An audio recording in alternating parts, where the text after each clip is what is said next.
आजच्या काळात पत्र पाठवणं ही काही सामान्य बाब राहिलेली नाही, मात्र काही दशकांपूर्वी पत्र हे संवादाचे महत्त्वाचे साधन होते। जगातील वेगवेगळ्या भागातून लोक एकमेकांना पत्र पाठवायचे। कधी कधी ही पत्र वेळेवर पोहोचायची, तर कधी उशीर व्हायचा।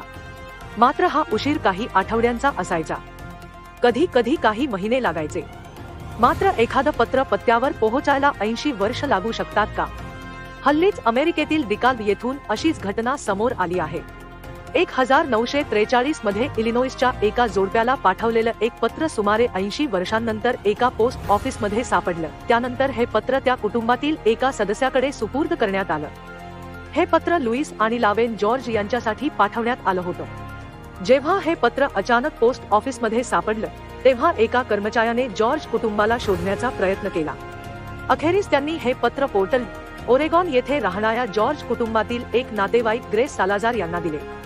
त्यांनी हे पत्र लुईस आणि लावेना जॉर्ज यांची मुलगी जेनेट जॉर्ज हिच्यापर्यंत पोहोचवले।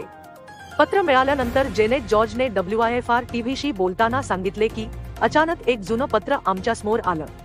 ही बाब अविश्वसनीय आहे। हे पत्र पाहून प्रत्येकाला आश्चर्याचा धक्का बसला होता।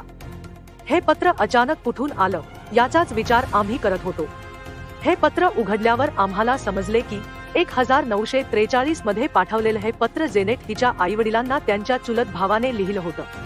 त्या पत्रामधून जेनेट यांच्या आईवडिलांची पहिली मुलगी एल्विन हिच्या मृत्यूबाबत दुःख व्यक्त करण्यात आलं होतं। जेनेट म्हणाल्या की माझ्या आधी माझ्या आई वडिलांनी एक बाळ गमावलं, हे मला अजूनपर्यंत माहिती नव्हतं। मी त्याबाबत भावुक झाले होते।